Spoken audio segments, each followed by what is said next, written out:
everybody's favorite, Jason Nova. Believe it or not, you're up first today.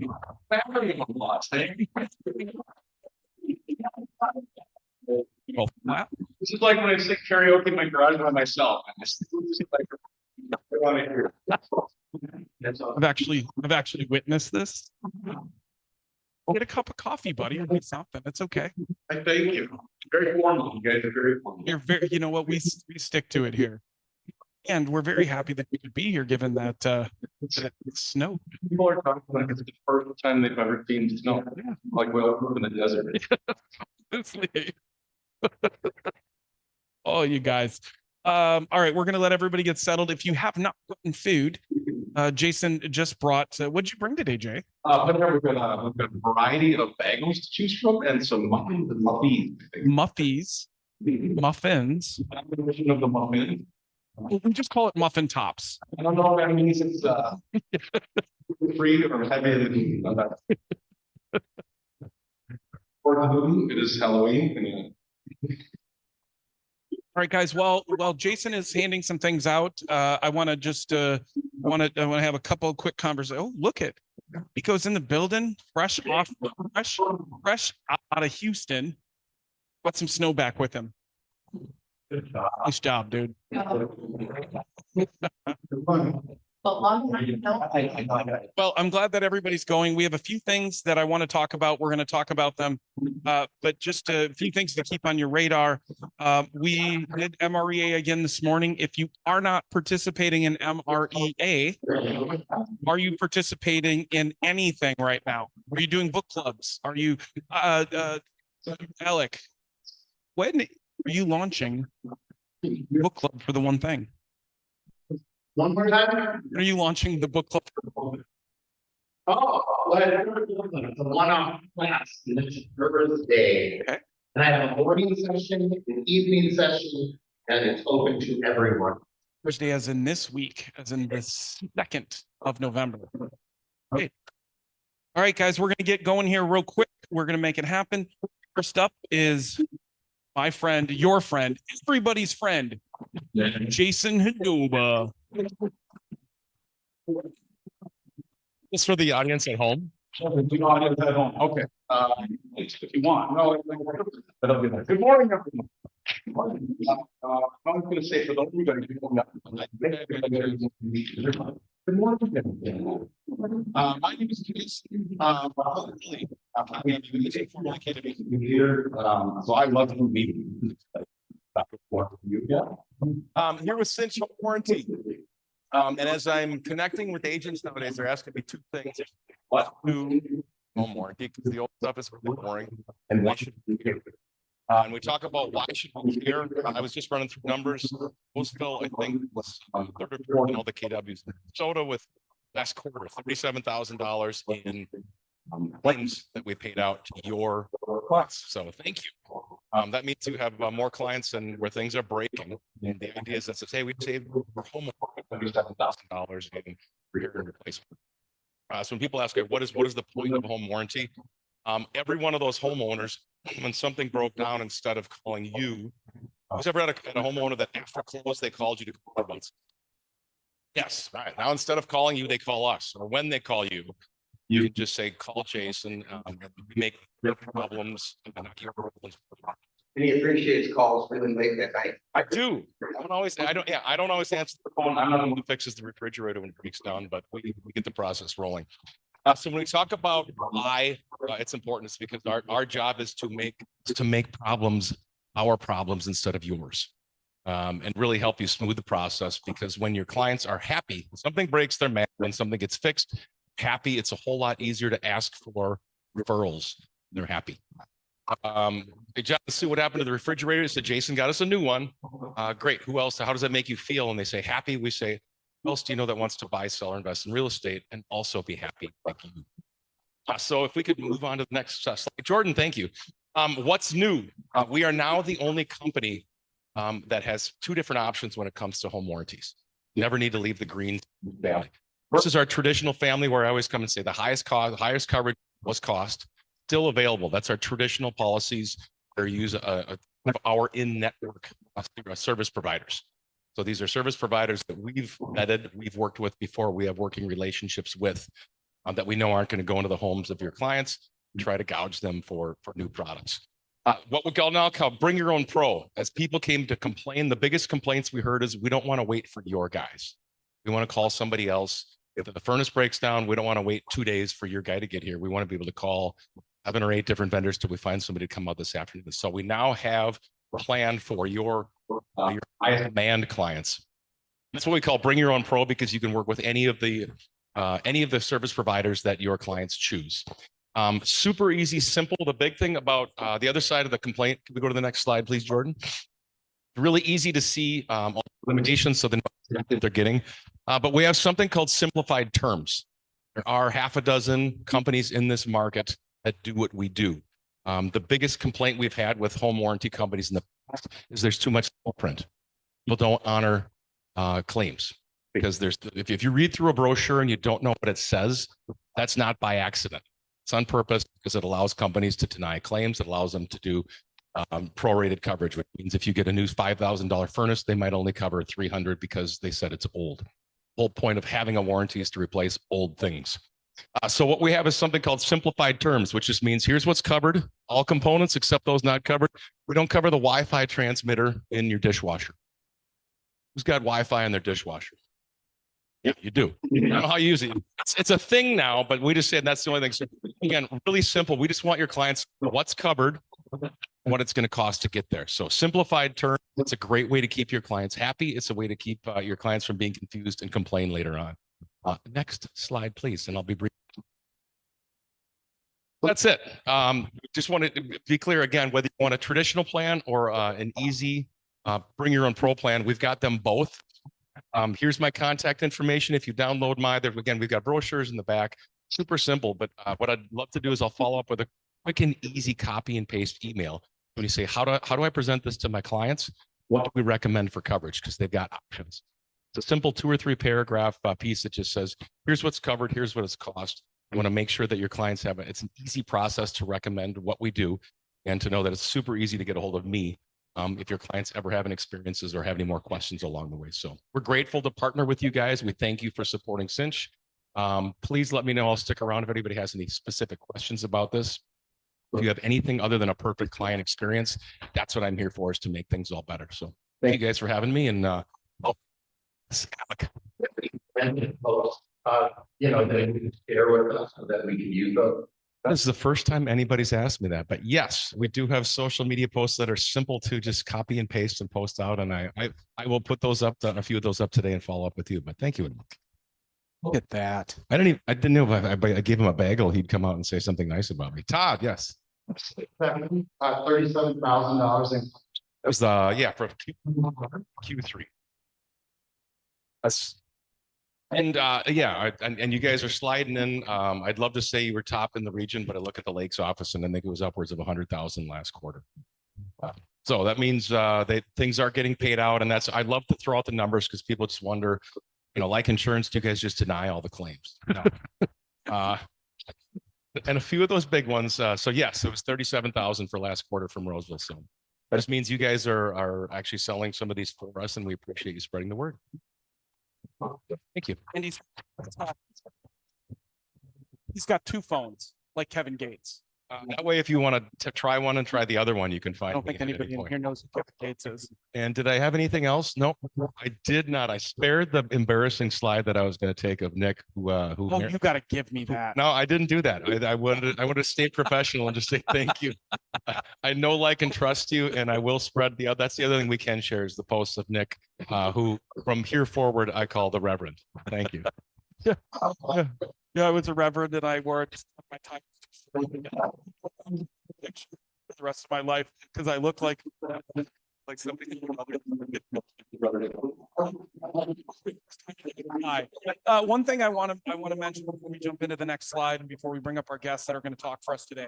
We talked this morning in MREA about standards and about relationships and about what those standards represent.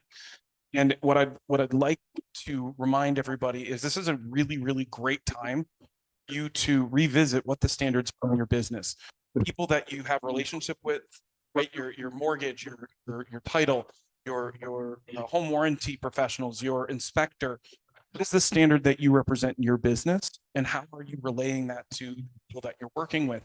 Further, do they carry that standard with them into business with your customer, right? Can they get a hold of people at Cinch? Yes, they obviously can, because they paid out $37,000 in for our office in third quarter. That's a pretty amazing number. It's incredible for our homeowners, one, but it's also proof positive that Cinch is the home warranty company of choice for what we do here, and that we know that we can count on you because you uphold the standard. You were a team. So thank you, Jay. I appreciate that. All right, we are going to jump right in to our next panel. I think everybody is here. Ooh, spooky story with real estate.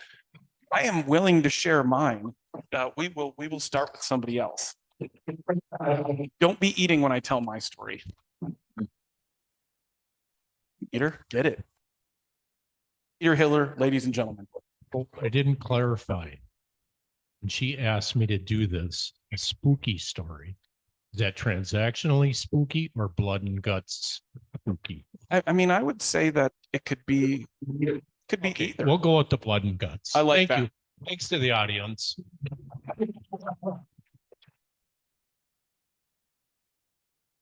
Well, I got two. Picture this. East side of St. Paul. Very nice. Okay. East side. East side. Sorry, is the best Joel, side. Brian. I really didn't mean that, Joe. So we're looking at it's like a 3-story home. We're in there for like 45 minutes. Walking around, looking at down in the basement with the field stone. And I mean, it was eventful. It was a rental. So then all of a sudden I'm like, God, I know it's another bedroom somewhere. So I see the stairway going up. This, but was one. Skinnier too. Get almost to the top of the steps. My clients are still standing on the floor. And that door opens. Like, And this guy's like 6'2". Carl Eller. Any of you know Carl Eller? Yep. Okay. Looks exactly like him. That the pistol in his hand was only looked like it was a mini pistol. yeah, he came around the corner of the forehead. Yeah. He said, "What are you doing here?" I almost fell backwards up the steps. Anyway, and got him talked down, thank God. I mean, it was, I mean, yeah, well, yeah. So that was probably my scariest, I think the scariest thing that's ever happened. My son James ran into some squatters one time, and he's got a pretty one too. But that was just a 911 call. Waters are scary. This one was, yeah, the guy, you know, he laughed then after, and we're buddies Because he didn't now. have a gun in his I face. sold him 2 houses. See, now that's a standard in your business. You got it. Go from fear to. Yeah, you're going to buy a home now. So the other one just was when I was brand new in the business, my second clients. Kind of in the same area, but more over up on the hill there, Mounds Park. Mounds Park, on Arkwright. Same type of house. This time I find evidence of guns. In other words, boxes, shells. And I said, okay, we gotta get out of here. Well, on the way out, they wanted to see one more room. On the way down, here it was a silhouette. Yeah, like somebody had been shot. Yeah. It was like a silhouette on the wall. And I'm like, I can't even believe that bank foreclosure. And that's what it was. I went and looked, then we hiked it down. Yeah. Good to go. Anyway, so be careful. Careful out there, especially today. Is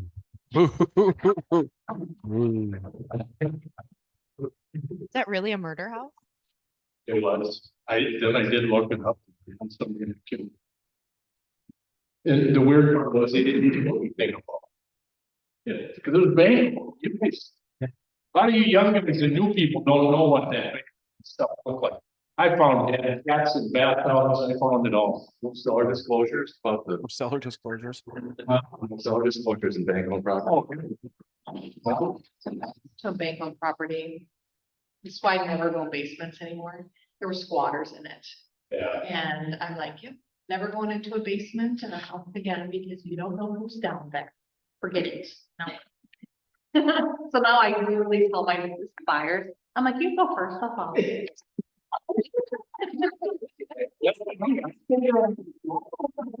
usually the woman that will take the first step. For some reason, I just noticed that over the years, she'll be like, oh, you know, what's down? Like, and I would hope with them and say, yeah, you go on first, they won't hurt me. I was gonna say, Jen, that's a standard. Go ahead. Maybe I'll come to you after. Oh, no. I'll call 911 for you. Yeah. And then we have, Okay, I'm gonna physically act part of this out. Right. Afraid that I'm gonna be I didn't want to be a prop in this. Okay, so I had a young first time home buyer call. And this was back probably, I'd say about 2012. There was a lot of inventory. Houses were sitting for a while. They had sent me a couple listings they wanted to go out and see. One of them they were particularly excited about because it was only listed, I think, at 275. And it was on almost a full acre. And so they said, oh my gosh, we got to go look at this. The house is you know, but it's on an acre and we're really excited because we didn't think we could get something like this for 275. So I said, okay, let's schedule this one earlier because we want to take a look at the property before it gets dark because it was around this time as the weather started to change. So we show up to the house, huge, big driveway with a detached garage. House was, I think, a 1-story with a basement. And so we walked around the property first. And in the pictures, it was clear that the property was vacant. And it looked like an estate situation. Older folks that had lived there for a long time. So it was one of those homes where you have a front door and then a side door. And that side door is off of the driveway. You know, and it kind of leads out to the garage. So the lockbox was on the side door. So we walk in, and as soon as you walk in, you walk into the kitchen. You've got the choice to go down to the basement right away or walk to the kitchen. So we decided to go through the kitchen, and when we started taking steps in, it was in a vacant house. But I could smell fresh coffee. And I couldn't tell where that was coming from because there was nothing in the house. I thought, well, this is odd. Must have been someone that had just shown it. And it was brand new on the market. So the for sale sign wasn't even out in the yard or anything yet. Walked on the house and they were like, oh gosh, I love the house. I love the lot. And I said, well, let's look down in the basement because I always say to my clients, the truth is in the basement. Because if there's water or mold or something, you know, that could completely wipe away your interest in the house. So we go back through the kitchen and to the top of the basement stairs. And I try and flick on the light switch and the light doesn't come on down there. It's looking down the stairs at dark. We turn our cell phone lights on and I'm going first, get down to the bottom of the stairs. At the bottom, we've got the choice to either go to the right, which looks like a small room over here, or to the left, which looks like a room and then the huge basement area. So we decide to go to the right first. And we flick the switch on, it comes on, and it's an unfinished basement area. There's the washer, the dryer, the laundry tub, and then a little grandpa's table situation. And on the cinder block wall above grandpa's work table were these black spray painted symbols. And I couldn't figure out, like, are these satanic or what? They just were creepy. I'm not a specialist in gang symbols or satanic symbols or anything. So, okay, I'm not sure what grandpa was doing down here when grandma's upstairs preparing dinner, but all right. So we turned around, went back out into the hall, walked past the stairs, went further. There's another room over here on the left. So we walk into that room. I flip the switch and the light doesn't come on. So we turn our cell phones on. The room is probably, I'd say, from about where I'm standing to the door. We're standing in the middle of the room and we start shining our lights. And along the walls, chair after chair after chair after chair lined up against the wall. On each chair was a Ouija board. And as we're rotating around against the far wall are two large, carved out, almost like Game of Thrones looking chairs. The big arms, the carved out figures. And it's up on a platform, and the platform's probably about maybe 6 inches off the ground. Maybe about I'd say 6x6 platform. And these two chairs or thrones are sitting there with another Ouija board on each one. So I look at my clients and they look at me. I was like, so what do you guys want to do? We could leave or we could keep looking. Let's keep looking. And I was like, yes. You said that. Yeah. I'm out of here. So we go back out of that room and into the bigger basement area, all still unfinished. And I flip the light switch on and all unfinished walls, all of those symbols spray painted on the walls in that big room as well. And then it's very clear that there is someone that has been sleeping and staying there. You can see like their sleeping bags and some personal items. And so we were like, okay, clearly someone is staying here. Let's just keep looking around. Hopefully it feel like they're gone. So we're walking and looking at stuff. And I feel like at this point, I should have paid a ticket and left money or something up on the kitchen table, because this was like going to the state fair haunted house, but better. So we finished looking around. We're standing in the middle of the big basement area. And all of a sudden, coming from upstairs, we hear this More like, boom. We all just shudder. What the hell was that? And then all of a sudden you can hear a voice. Sheriff's Department, put your hands up. I was like, realtor, I did book this on showing time. I did get an access code, I swear. He's like, who is down there? And I said, it's me and my two buyers. Who else? Just the three of us. Are you sure? Yeah, as far as I know, it's three of us. He said, okay, this is the Washington County Sheriff's Department. We are going to come down the stairs. We want you to just keep your hands up. Do not move. Okay. And 5 deputies, guns drawn, come walking slowly down the basement stairs. And I am just about ready to barf. My heart's pounding. And I'm like, oh my gosh, what the heck? Someone called the cops and they think like we're breaking in, or what's happening here? And so they get down to the bottom of the stairs and they ease up, put their guns down. You sure there's no one else down here? And I said, I don't think so. It's just the three of us. I said, this house was on the market. It's for sale. I'm just showing it to my buyers. And so they were like, okay, hold on, just stay here. So they started searching the whole basement area.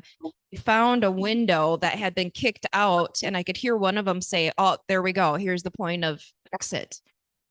And so I said, can you tell me what's going on here? Did we do something? No. It was the Washington County SWAT team. They had been staking out this house and had planned to get in there to apprehend a guy that was wanted for murder and drug charges.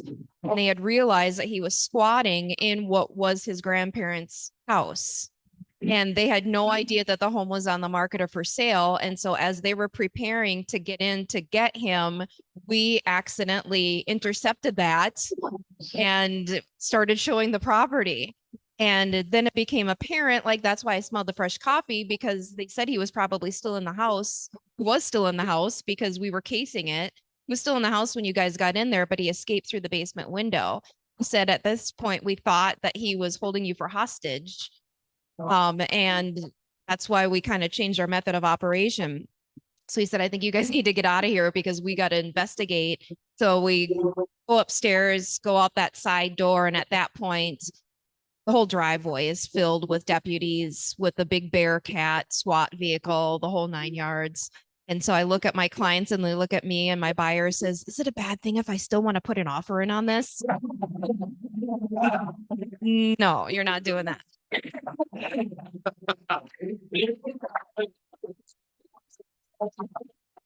The difference between her and Bob is like 40,000. I could say something there, but it's not fair housing appropriate. We have another one coming up. I'll tell you, Lynn, I'll finish it up, but Lynn, you go ahead and start. I can't tell it as good as Karen can. Can everyone hear me? Yeah, we got you. Okay, so I'm just gonna give you a couple quick snippets. Went to show a house in the country, long driveway, car parked with it still running, kind of weird. Go knock on the window, someone killed themselves in the driveway. Oh. I called the listing agent, I think your client's dead. And it seems someone randomly picked that driveway to commit suicide in. Totally unrelated to the house. We did not show that house. We got the hell out of there. But shortly after that, I went to do a final walkthrough, totally different house. This was during the foreclosure days. Guys, those were crazy wild days. Went to do a final walkthrough. The house is dark. We're turning lights on as we go through. Opening closets, checking things out. Get into one of the bedrooms and I open the closet, and in the dark is the homeowner curled up on the bottom of the floor. I honestly thought she was going to hang herself in there. So we had to call the authorities and the agent on that one, and we just stayed there with her. She was devastated. She was losing her house. That still creeps me out when I go to open closet doors to this day. My husband thinks I should tell two others quick. One was another foreclosure, very similar to Karen's story, but not as exciting. We walked in the front door and we heard someone scurrying out the back. And my client taps his side like this and says, not to worry because he's packing. And I'm like, yeah, I'm the hell out of here too. He was just too excited to go in there ablazing. I never showed him another house. You know what, as agents, if we're not comfortable with something and we're afraid, we do not have to work with that person. I have had one SWAT team. We didn't make it into the house. So Karen, you made it much farther than I did. I got side passed as we were walking up the driveway, and we were told to leave immediately, and we followed directions.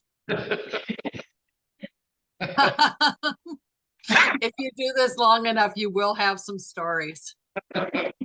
Just recently, I had a client who definitely has some mental health issues. The week of closing, he really lost it. My husband just chuckled. He called the police and reported that I had been held against my will at a different property. And I had to go get the police report, and they wanted me to do a restraining order. This was in the last, like, what, 4 months, babe? Yeah, 4 or 5 months. Yeah. I can't explain what happened on that one, but I'm still a little apprehensive to go into the grocery store in Bram because he lives real close by. He was very calculated. Yeah, he was very calculating. You know, we're gonna run into all kinds of different people. Just stay safe, stay alert. I carry mace because I showed a house many, many years ago that I was told I couldn't get a showing, couldn't get a showing, couldn't get a showing. They got a very vicious dog. They need to get out of the house.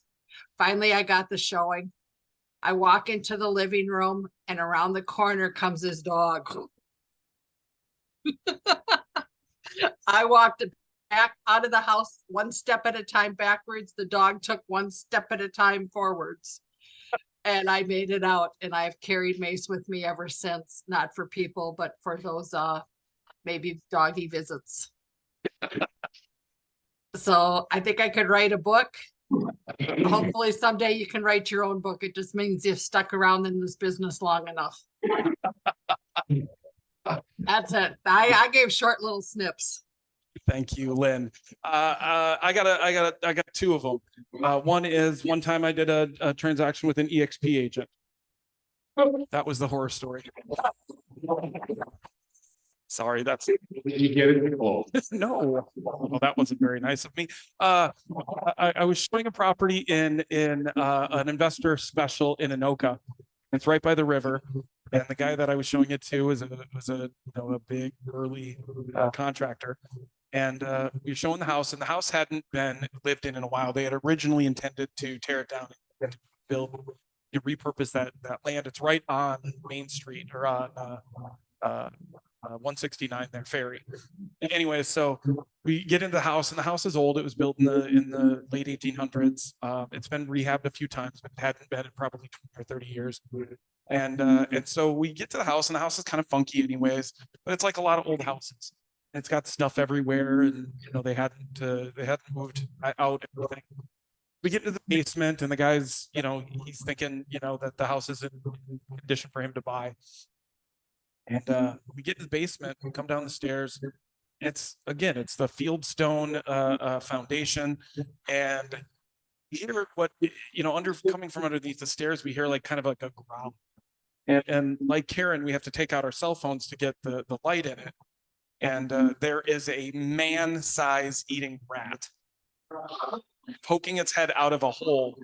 That's probably a nest. And the burly big contractor guy jumped up 5 stairs and left me. And I could not figure out how to get out of this damn basement because this rat was there. And so now I'm a recovering real estate agent because of that story.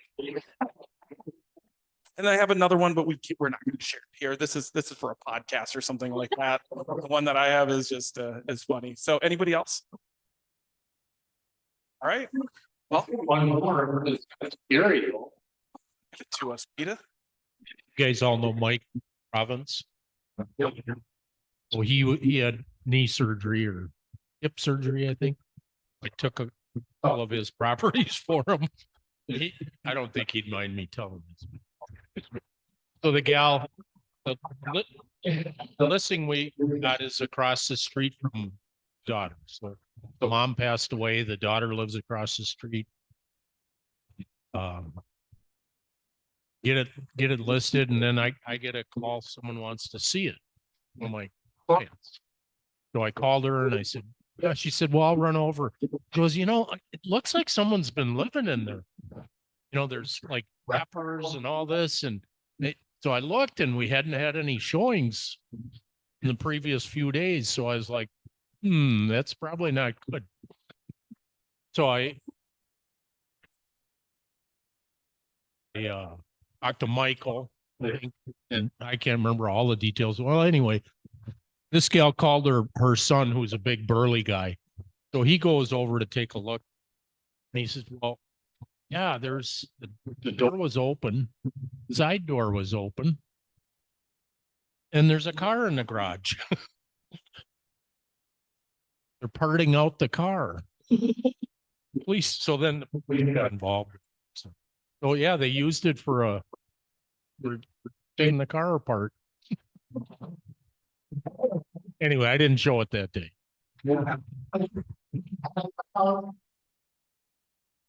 Very recently, and while we're there, the cops showed up. It was kind of weird, but somebody knocking on the door while we're showing. It's kind of like what Karen. Yeah. And police are there. And they're like, are you so-and-so? I'm like, "No." They asked me like 3 times. I'm like, seriously, it's not. Seriously, it's not me.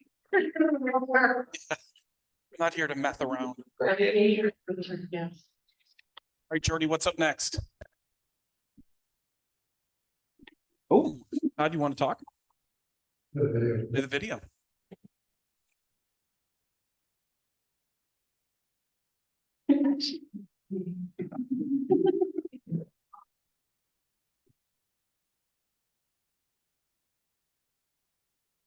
Right. Well.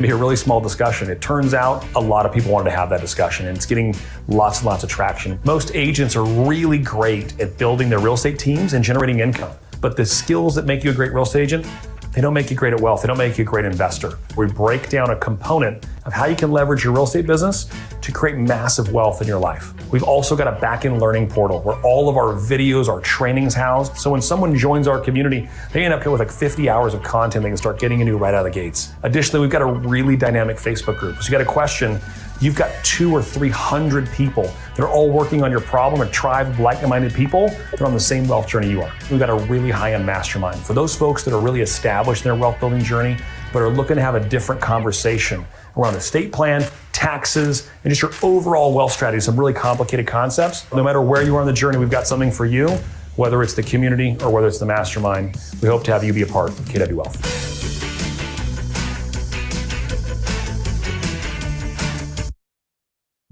So on November 10th, we are going to have a wealth building event here from KW Wealth. For many of you that may not know, KW has got a community for those that are interested in building wealth. So I paid $1,000 to go down to Austin to the training center to go through the full day course. We're going to have a half a day. So $1,000 just to get in the room, and probably another $1,000 flight, hotel. I did go and have a nice steak dinner, so that was expensive. Anyway, that's not part of investing. So maybe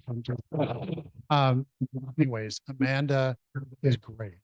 And I wish that 25 years ago, we were talking about building wealth through real estate investment. We weren't talking about the full picture, right?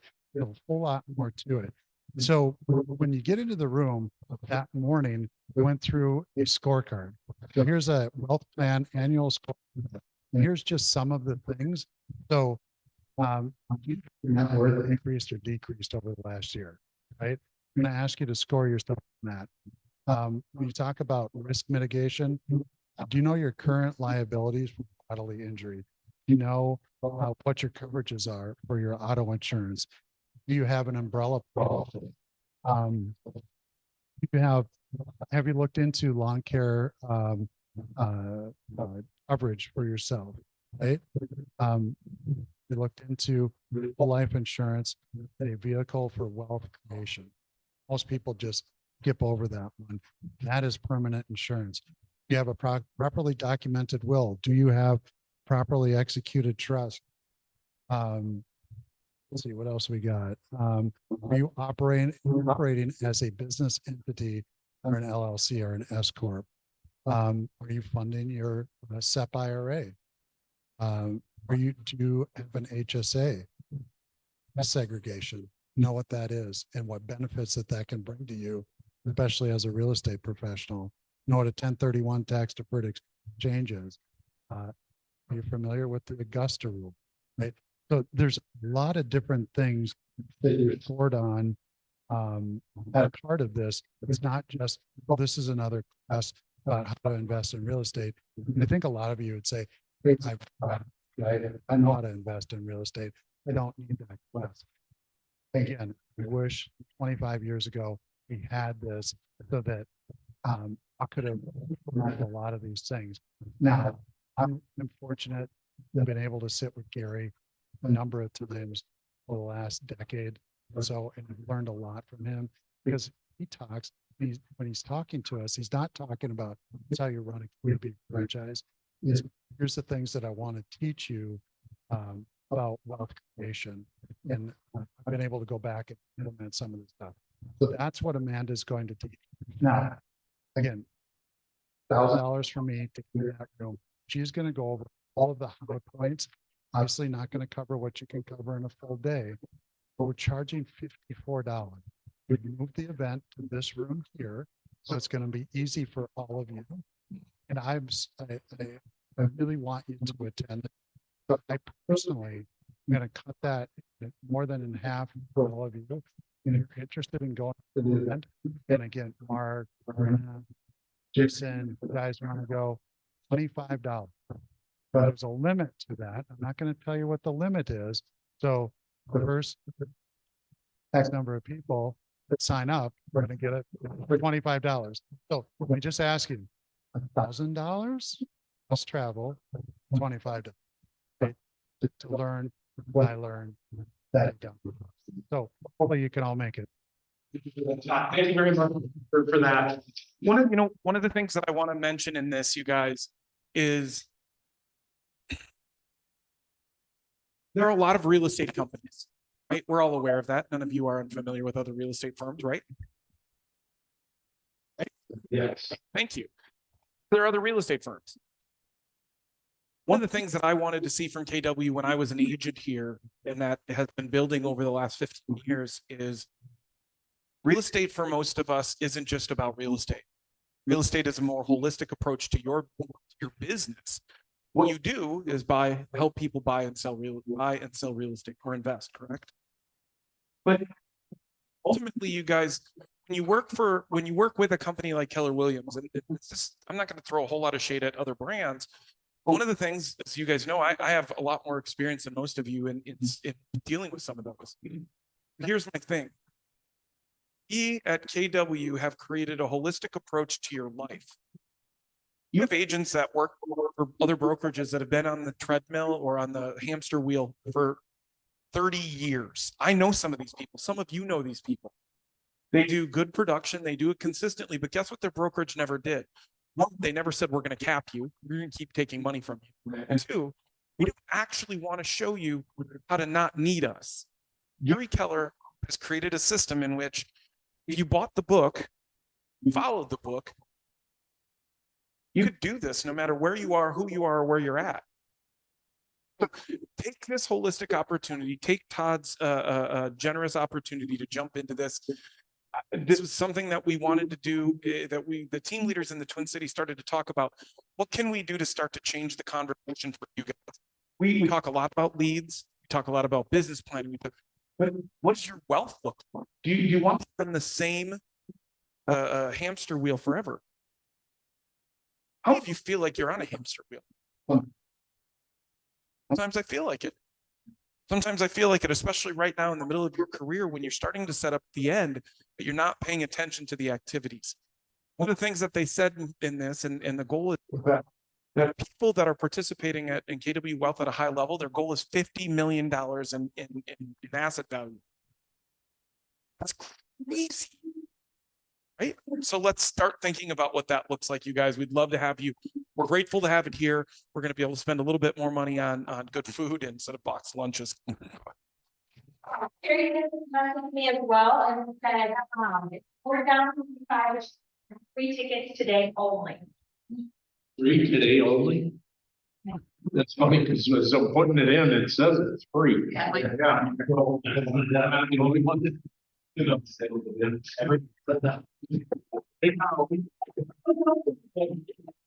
Guys, that's awesome. Honestly, it's really awesome. I have to give a shout out to Todd, even though he's not in the room. When we started talking about this, Todd's the kind of leader that puts his money where his mouth is. And he stepped in as the only OP in the Twin Cities to front end the cost of this event. And he didn't need to do that. Not that I expect you guys to give him an overwhelming applause or anything. Not if he even wants that, but I thought it would be nice for you guys to know.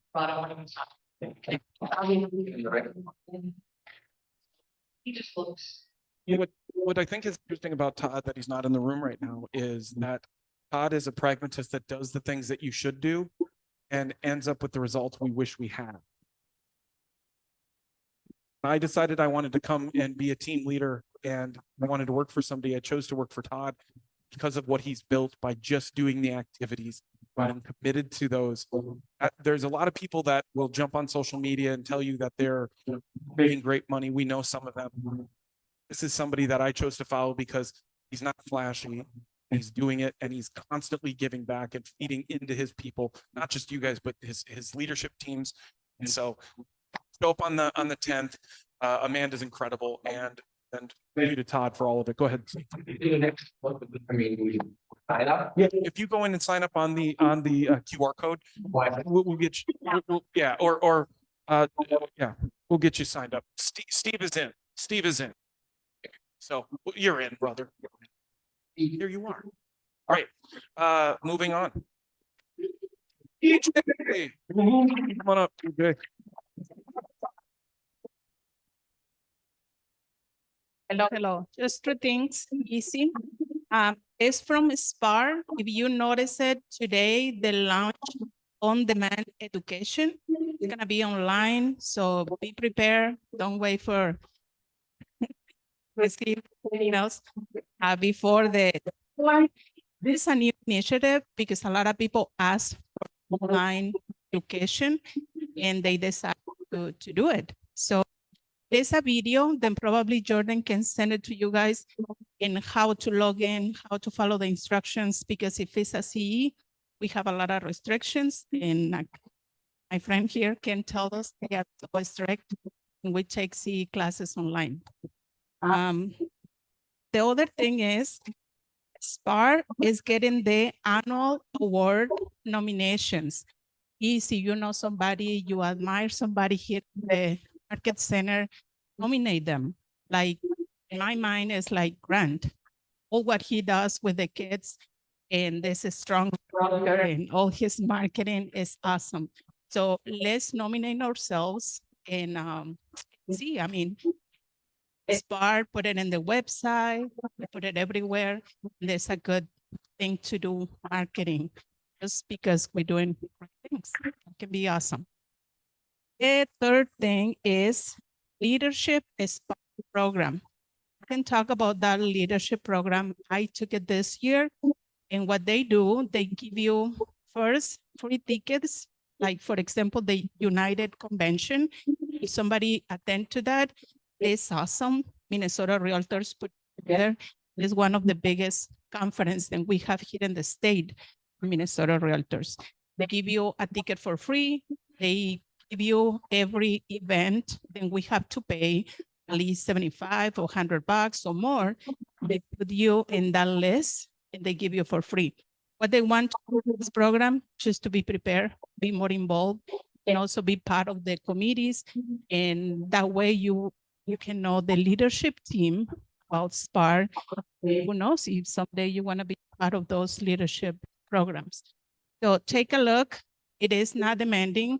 Just like couple every 2 months, probably we met, and that's it. But the benefits that you get for this leadership program are awesome, free. That's it. Thank you.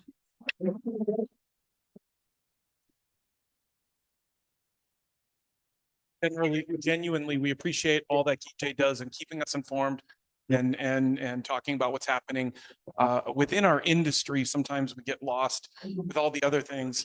At the core of our business is the people like DJ who consistently volunteer that we can have better opportunities to learn, educate, and to stay committed as an industry together.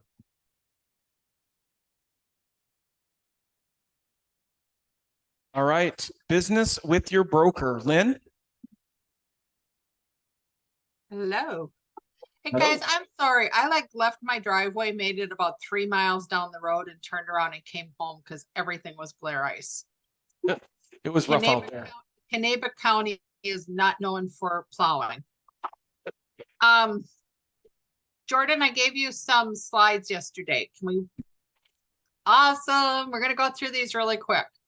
So I took a class last week for broker level on risk management, and artificial intelligence versus copyright really came up.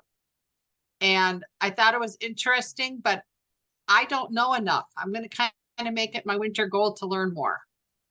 Go ahead and flip the next one. All right, so when you write something, or you take a picture, or you have photos done by a photographer, and a person created it, did it, that has the benefit of being copyrighted. You can't copy from someone else. Even if it doesn't have the little copyright symbol, the assumption is that if a person created it, it is able to be copyrighted. They're original works that are fixed to a tangible form of expression. So that means it can't just be a thought in your head. It has to be something that's out there in print, in writing, online. Next page. When you make something, you have a bundle of rights to reproduce it, distribute it, perform it, display it, or prepare other works from it. This is what your photographers say. So they give you the right to use it for your business, but they don't give you the ownership of it. Next Blake. And what that means is the author created the work, and then they provide ownership of the work to me, maybe themselves, maybe someone else. This is going to come into play with using AI in a way I wasn't expecting. So if you're going to use someone else's work, even if it's a blog post, get permission, get it in writing, and save that permission. An email counts as writing. I would avoid text messages. Go ahead. An original needs a minimum degree of creativity. It can be, hey, smile for the photo. That was a human interacted. It must be fixed to an, what?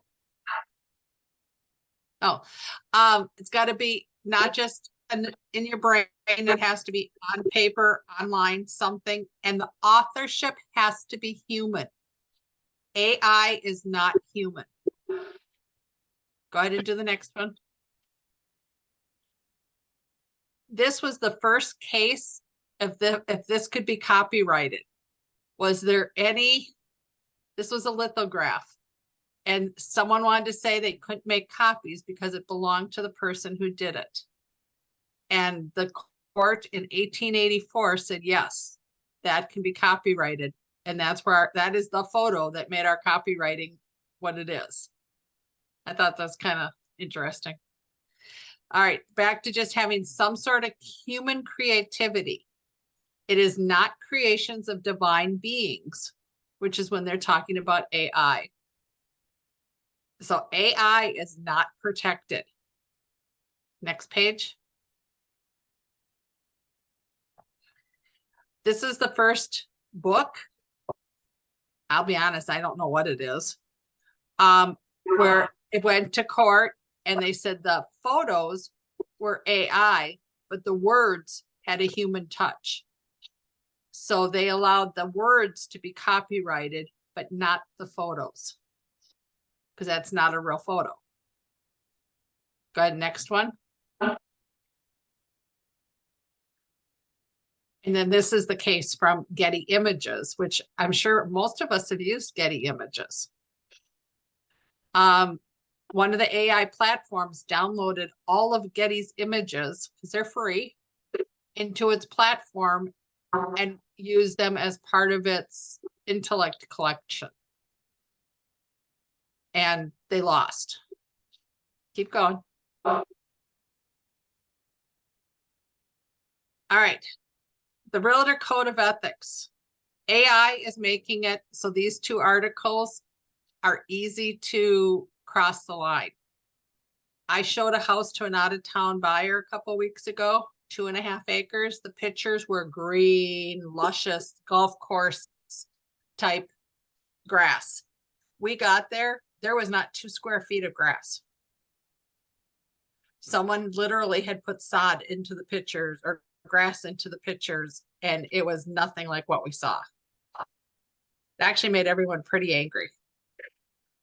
So we have to avoid exaggeration. I was at one code of ethics where I was on the board, and someone had fixed the cement block on the side of a house. You can't do that. You can't fix a picture. It's got to show what the house looks like. So we have to be honest in all our marketing. Go ahead and go to the next one.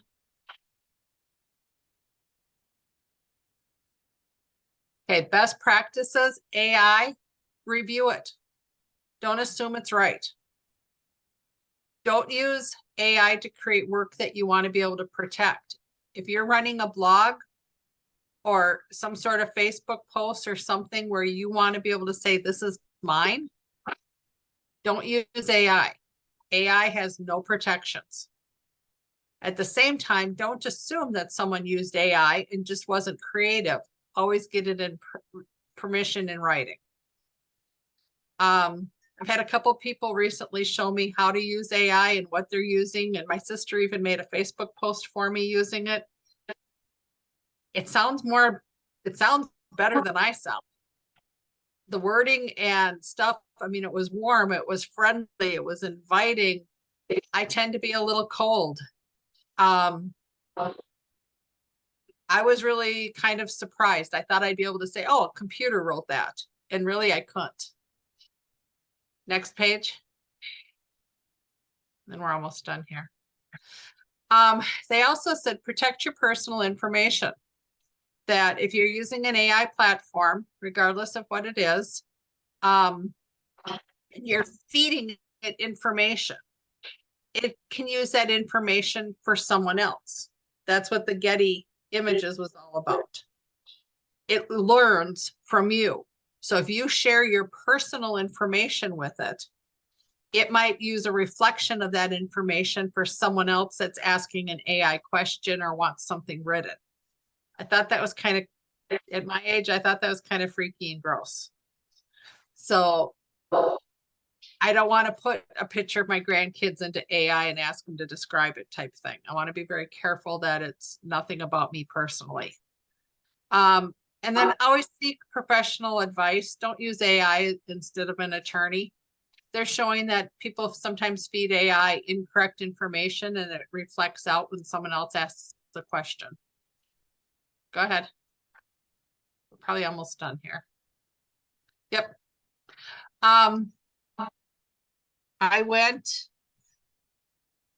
Somehow I get emails from Nick Baldwin. If no one else got it, but he put together yesterday top AI apps for agents for video editing.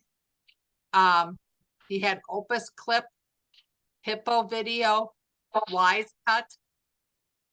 Another platform that he put was allright.ai captions. And then he's got Viral Agent is one that somehow they're involved in, and there's a free week of. I can forward this to Jordan if no one else got it. I know some of our agents are using the chat bot. There's way more than I'm ever going to understand. But just you remember, if you think you created it and it was really written by AI, you didn't create it. It's fair game for anyone else to take and use, and there's no copyright privileges. Did anyone get anything out of that? Absolutely.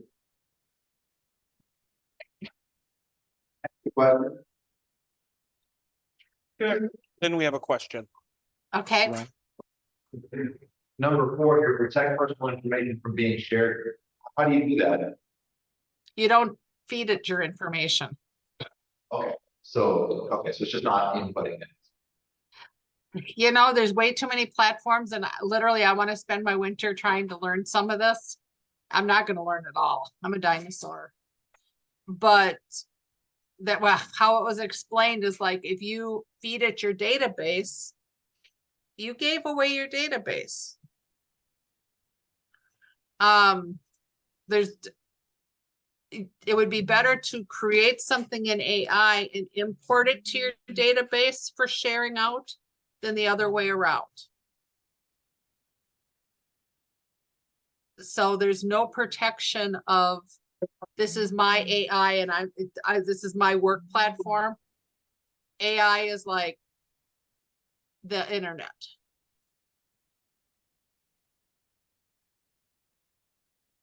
So, and they said, you know how we all get like those emails, oh, you've got a closing and, you know, wire money here type thing. And they said some of that's from what people have shared into AI. And it's just a huge umbrella of information, I guess. But it's learning.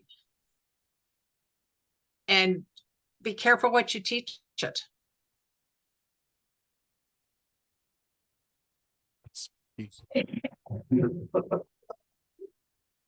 That's spooky.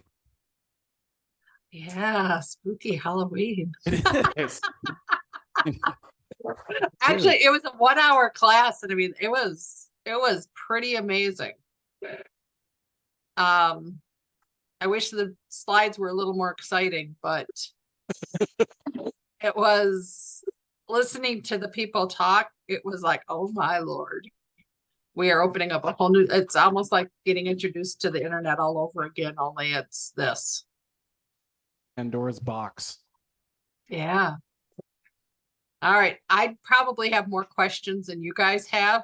I just wanted to make sure people realize, because like, I used to enjoy writing blogs, but it was my words.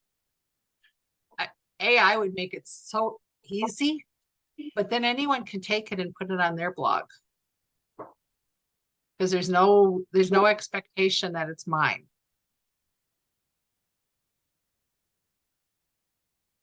All right, I'm done. For, Yeah. I don't know if she can hear me. So, devil's advocate here. So, let's say we have AI write a blog, and we go in there and modify it somewhat to sound like our voice or whatever. Would the same rules apply? So That question was actually asked several times and in several different ways. If it was generated by AI and the majority of it is AI, the answer is probably no. the question would be, what is copyright infringement? And it's what they say, usually 30%. You have to have 30% of the content be your words. And your ideas and your structure. But even in that, I would still say that you're still you're still up for the idea that people are going to be able to use it, because again, like Lynn said, you're teaching it to the prompts that you're putting in there and what it's creating. They're going to use that again with somebody else. Now the prompts aren't going to be probably the exact same, but it is different. It is a little scary. So one example they said is that you could have AI create an outline that you could then write your article from. You can ask ChatGPT to write or to give you the breakout of it, and then you just fill in those, and then that's your words.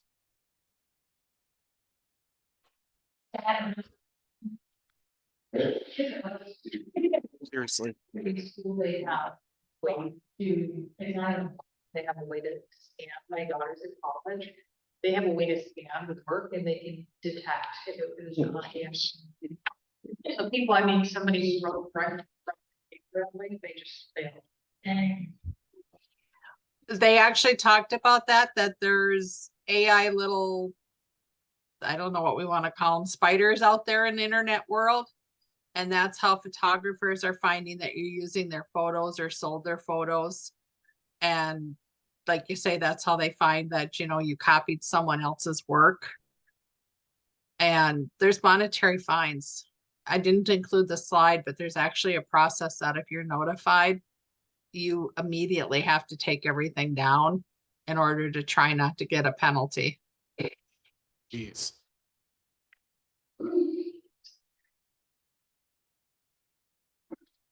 All right, anything else for Lynn?